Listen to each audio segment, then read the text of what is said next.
Hello friends, कैसे हैं आप सभी लोग। डिवाइन लाइट्स एसोसिएशन टीम के हिंदी लिटरेचर क्विज सेगमेंट में आप सभी का हार्दिक स्वागत है। दोस्तों, इससे पहले कि हम हिंदी लिटरेचर का ये क्विज सेगमेंट आपके बीच में लेकर के आए, हम आप सभी लोगों को अपने दिल की गहराइयों से आपकी दुआओं के लिए बहुत बहुत धन्यवाद देते हैं। वो दुआएं जिनकी वजह से हम अपने आप को सुरक्षित महसूस करते हैं, वो दुआएं जो हमें ये विश्वास दिलाने में अत्यंत सहायक हैं कि भाई हमारी सफलता का डंका पूरी दुनिया में बजना तो निश्चित है, इनफैक्ट बज ही रहा है। वो दुआएं जिनकी वजह से हम ये जान पाते हैं कि हमारे अंदर छिपी हुई बहुत सी प्रतिभाएं हैं, क्या हैं वो भी पहचान पाते हैं और उनका उपयोग कर पाते हैं। इन सभी बातों के लिए आपका दिल से धन्यवाद। इसके अलावा आप जो हमारे कंटेंट्स को सराहते हैं, ऑनलाइन और ऑफलाइन मोड्स में ज्यादा से ज्यादा लोगों तक पहुंचाते हैं और साथ में इन कंटेंट्स का उपयोग लोग अपने जीवन में करते हैं, तो भाई ये तो बहुत बड़ा सपोर्ट है किसी के लिए भी। और इस सपोर्ट के लिए हम आपको बहुत बहुत धन्यवाद देते हुए शुरू करते हैं अपना ये क्विज सेगमेंट। दोस्तों, पहला क्वेश्चन है, अवधी भाषा का सर्वाधिक लोकप्रिय महाकाव्य है। आंसर रामचरितमानस। देखिए भाई, रामचरितमानस जो है ना, वो तुलसीदास जी ने लिखा हुआ है, ठीक है, और सबसे ज्यादा जो टीकाएं हैं वो रामचरितमानस महाकाव्य पे ही आधारित हैं। नेक्स्ट क्वेश्चन देखिए, स्थायी भावों की कुल संख्या कितनी है। आंसर है 9। दोहा और रोला को मिला करके कौन सा छंद बनता है, आपको ये बताना है। आंसर है कुंडलियां। देखो, गिरधर जो है कवि रीतिकाल के, उनको आप पढ़िएगा, उनकी कुंडलियां ना बहुत फेमस हैं। एक कुंडली पूरी तो हमें याद नहीं है, लेकिन बहुत फेमस अगर आपने सुनी हो तो हम बताते हैं। क्या जाको राखे साइया मार सके ना कोई, ये वाला अगर आप पूरा पढ़ेंगे ना तो इसमें आपको मिल जाएगा। ये पूरी कुंडलियां ही हैं, ठीक है। कह गिरधर कविराय, लास्ट में ये यही लिखते हैं, ठीक है। चलिए अब नेक्स्ट, हार की जीत नामक कहानी के लेखक कौन है। आंसर है सुदर्शन। देखो भैया, हार को अगर जीत में बदलना है तो हमें किस चीज की जरूरत पड़ेगी। हाँ भाई, सुदर्शन चक्र। भगवान विष्णु का सुदर्शन चक्र अगर आ गया तो जो अभिमानी लोग हैं उनका क्या होगा वो सोच भी नहीं सकते जी। नेक्स्ट क्वेश्चन, कामता प्रसाद गुरु की व्याकरण विषयक ग्रंथ का प्रकाशन नागरी प्रचारणी सभा में हुआ था, ठीक। ये ग्रंथ कौन सी है। आंसर है हिंदी व्याकरण। देखो, ये काशी की नागरी प्रचारणी सभा में इसका प्रकाशन किया गया था। नेक्स्ट क्वेश्चन, सबसे प्राचीन वीरता मानी जाती है। आंसर वाक वीरता। देखो, क्यों इसको प्राचीन माना जाता है। मान लीजिए आप कोई गाना गा रहे हैं, आप कोई बात बोल रहे हैं, वो सबके दिलों पर अमिट छाप छोड़ जाती है, इसीलिए इसको हम सबसे प्राचीन वीरता का नाम भी देते हैं, ठीक।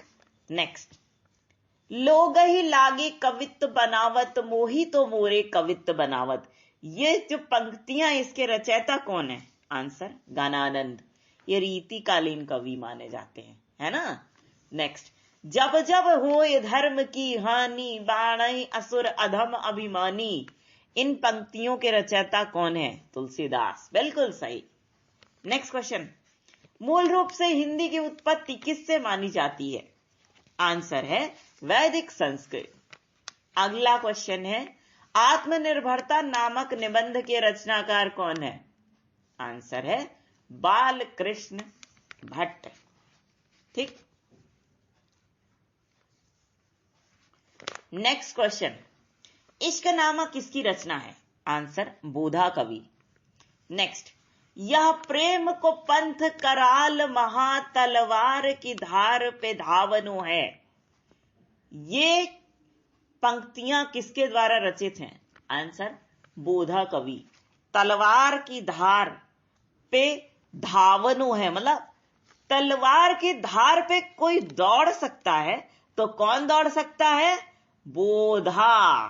ठीक है, अब इसको याद करने का सबसे बढ़िया तरीका और बताते हैं हम आपको। एक बुधिया नाम का लड़का था, ठीक है। अब वो सब बहुत बड़ा धावक था। उसको उसके शरीर में काफी प्रॉब्लम्स थी। डॉक्टर ने कहा आप दौड़ नहीं सकोगे, लेकिन फिर भी उसका जज्बा इतना था कि उन्होंने दौड़ को ही अपना करियर बनाया। उसने ये पहचाना कि हमारी प्रतिभा यही है, इससे कोई हमको नीचे खिसका नहीं सकता है। तो बुधिया, ठीक है, बुधिया को बिगाड़ दो, बोधा हो गया।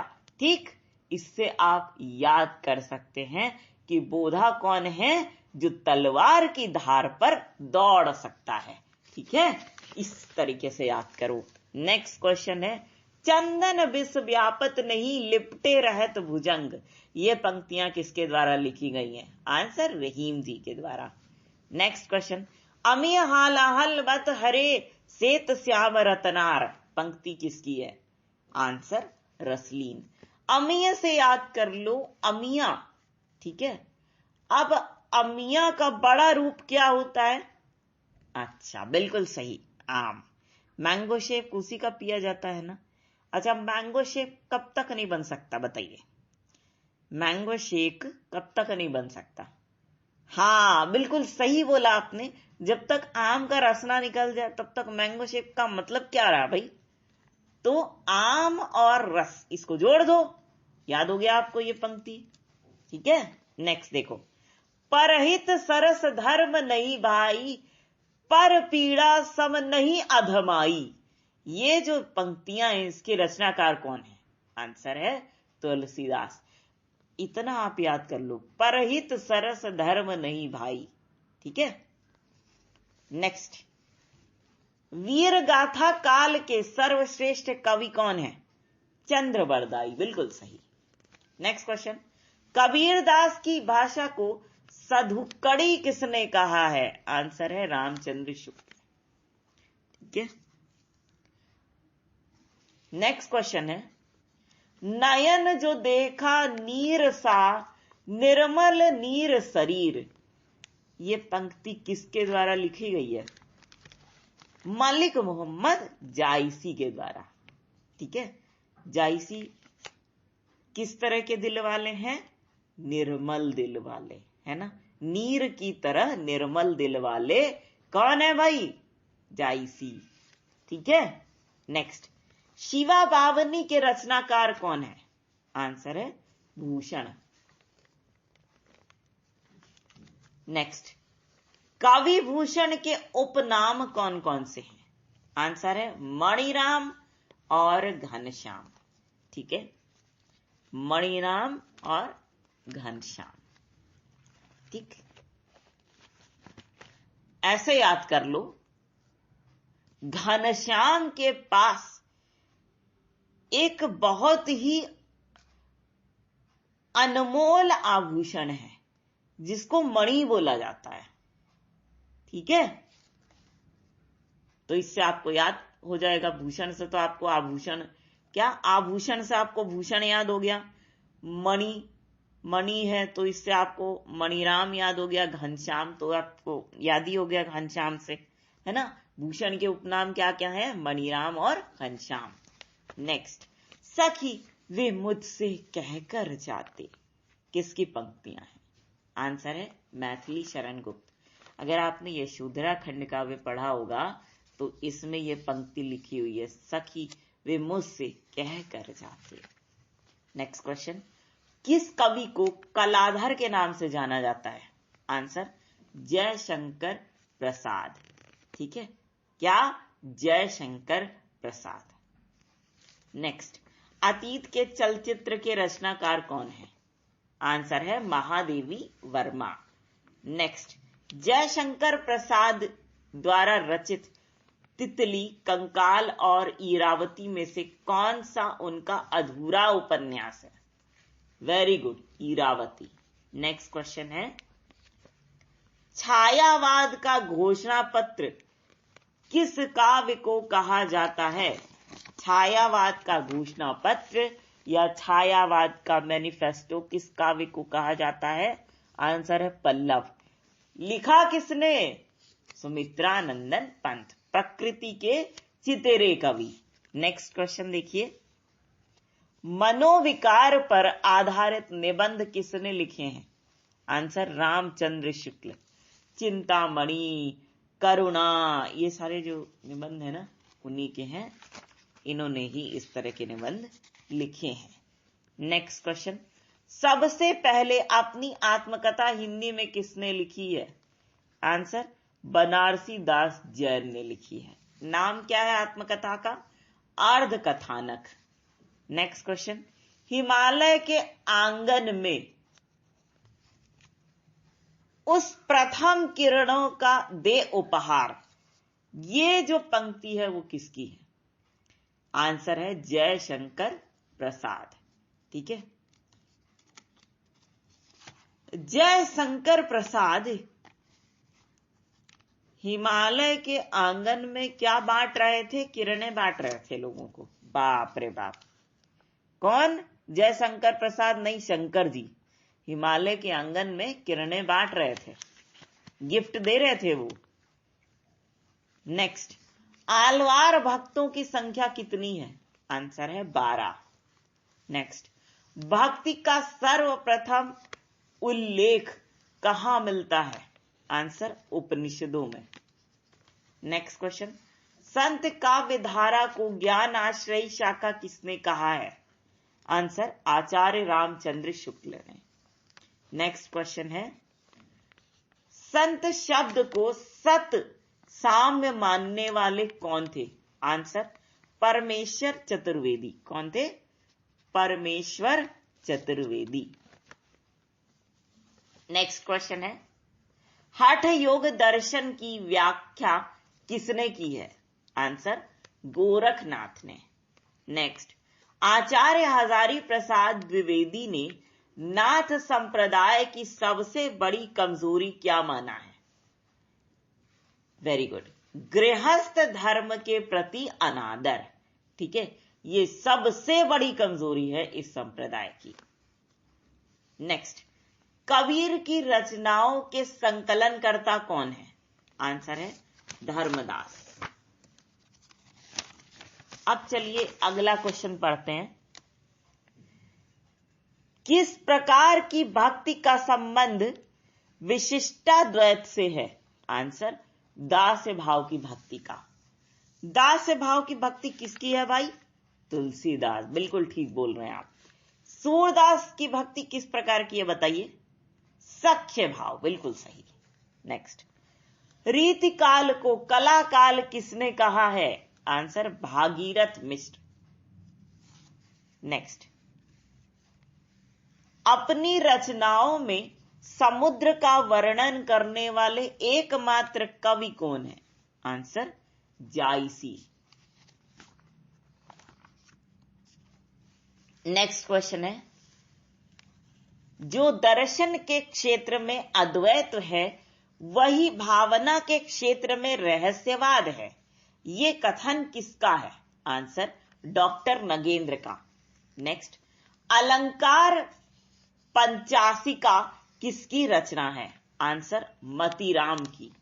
नेक्स्ट, रीतिकाल का कोई भी कवि भक्ति भावना से हीन नहीं है, किसने बोला है ये? डॉक्टर नगेंद्र ने। नेक्स्ट, रामचंद्रिका को छंदों का अजायब घर किसने कहा है? आंसर आचार्य रामचंद्र शुक्ल ने। नेक्स्ट क्वेश्चन, निस दिन बरसत नैन हमारे, ये जो पंक्तियां हैं किसने लिखी हैं? बाप रे, कौन बरसात करता है इतना ज्यादा? सूरदास जी। नेक्स्ट क्वेश्चन, रीतिकाल को जॉर्ज ग्रियर्सन ने क्या कहा है? आंसर है रीति काव्य। Next question. अच्छा देखिए दोस्तों, एक क्वेश्चन गलत हो गया है। रीतिकाल को कला काल किसने कहा है? तो आंसर होगा रामचंद्र शुक्ल रसाल। रामशंकर शुक्ल रसाल। क्या होगा? रामशंकर शुक्ल रसाल। ठीक है। Next question. रीत संप्रदाय के प्रवर्तक कौन है? आंसर वामन। नेक्स्ट। बिहारी के काव्य को हाथी दांत के टुकड़े पर महीन पच्चीकारी किसने माना है? बिहारी के काव्य को हाथी दांत के टुकड़े पर महीन पच्चीकारी किसने कहा है, किसने माना है? आंसर है आचार्य रामचंद्र शुक्ल ने। Next question. रीतिकाल के प्रेम और श्रृंगार को गृहस्थिक किसने कहा है? आंसर डॉक्टर नगेंद्र ने। Next question. छंदमाला किसकी रचना है? आंसर केशव दास की। नेक्स्ट। 8वां विश्व हिंदी सम्मेलन कहां हुआ था? आंसर न्यूयॉर्क में। और ये कहां पड़ेगा? अमेरिका में। नेक्स्ट। भंवर गीत किसकी रचना है? आंसर नंददास। देखो दोस्तों, भ्रमर गीत सूरदास ने लिखा, जिसमें आप पढ़ते हैं ऊधव मन न भये 10-20, एक हुतो सो गयो श्याम संग को अवराधे ईस। ठीक है। तो ये कौन से संग्रह से लिया गया है? कौन से काव्य संकलन से लिया गया है? भ्रमर गीत। ये किसने लिखा है? सूरदास ने। ठीक है। भ्रमर गीत उनका है। और ये क्या है नंददास का? भांवर गीत। भांवर गीत। ठीक है। नेक्स्ट। श्रृंगार रस के विरोधी कवि कौन थे? आंसर सुंदरदास। देखो भैया, जो सुंदर होता है ना, उसको साज श्रृंगार की जरूरत नहीं होती है। ठीक इस तरह से याद कर लो। नेक्स्ट। सोहिला किसकी रचना है? आंसर गुरु नानक की। ठीक है। सोहिला। नेक्स्ट। गुरु ग्रंथ साहब के संकलनकर्ता कौन थे? आंसर गुरु अर्जुन देव। नेक्स्ट। रुक्मणी मंगल के रचनाकार कौन है? आंसर नंददास। ठीक है। जानकी मंगल लिखा तुलसीदास ने, रुक्मणी मंगल लिखा नंददास ने। नेक्स्ट। द्वैतवाद के प्रवर्तक कौन है? आंसर निम्बारकाचार्य। भैया मैं तो नींबू दे दे के परेशान हो गया। ठीक है। नेक्स्ट। अवधू गगन मंडल घर कीजय, ये किसकी रचना है? किसकी पंक्ति है? आंसर कबीर दास। नेक्स्ट। हृदय की मुक्तावस्था को रस दशा किसने माना है? हृदय की मुक्तावस्था को रस दशा किसने माना है? आंसर रामचंद्र शुक्ल जी ने। नेक्स्ट। रीत के लिए मार्ग शब्द का प्रयोग किसने किया है? आंसर आचार्य वामन ने। नेक्स्ट। आचार्य मम्मट के अनुसार काव्य का उद्देश्य क्या होता है? तो पहला है काव्य यश प्रदान करता है, दूसरा काव्य अर्थ प्रदान करने का साधन होता है, और तीसरा काव्य व्यवहार का ज्ञान कराता है। तो दोस्तों, यही था हमारा इस सेगमेंट का आखिरी सवाल, और इसी आखिरी सवाल और आखिरी जवाब के साथ हम आपसे यही कहेंगे कि दोस्तों, हमको आप बस एक गिफ्ट दे दीजिएगा, और वो हमेशा के लिए दीजिएगा। क्या दीजिएगा? आपकी बहुत बड़ी सफलता। आप कैसे दे सकते हैं इसको? ये अपने आप में विश्वास कीजिएगा कि आपकी सफलता का डंका पूरी दुनिया में बजना निश्चित है, और आप ही वो हैं जो कि खरबों पीढ़ियों तक लोगों द्वारा सराहे जाने वाले हैं। न सिर्फ सराहे जाने वाले, बल्कि आप का ही उदाहरण भी लोगों को दिया जाएगा कि इनकी लाइफ की तरह ही आप अपनी लाइफ को जियो। ठीक है, तो इसके लिए बहुत अच्छे अच्छे काम आप जब भी करें तो आप कभी भी कॉन्फिडेंस लूज ना करें। तो दोस्तों, इसके लिए हम आप सभी की पूरी divine creative skills, divine immunity, divine happiness और डिवाइन विल पावर, इन सभी से यही प्रार्थना करेंगे कि ये ताकतें आपको दिनों दिन सफलता के उच्च शिखर पर जरूर ले जाएं और आपको खुश रहने में, स्वस्थ रहने में, बड़ी बड़ी चुनौतियों का सामना करने में और जो काम आपने हाथ में लिया है उसको बखूबी निभाने में आपकी मदद करें। तो दोस्तों, इसी बात के साथ हम आप सभी के ढेर सारे प्यार, जुनून, जज्बात और कड़ी मेहनत के साथ साथ आप सभी की उस कोशिश को भी दिल से सलाम करना चाहेंगे जिसकी बदौलत ना सिर्फ आप सभी नई नई ऊंचाइयों को छू रहे हैं बल्कि साथ ही आप सभी हर क्षेत्र में अपनी योग्यता का परचम लहरा पाने में भी भली भांति सक्षम है।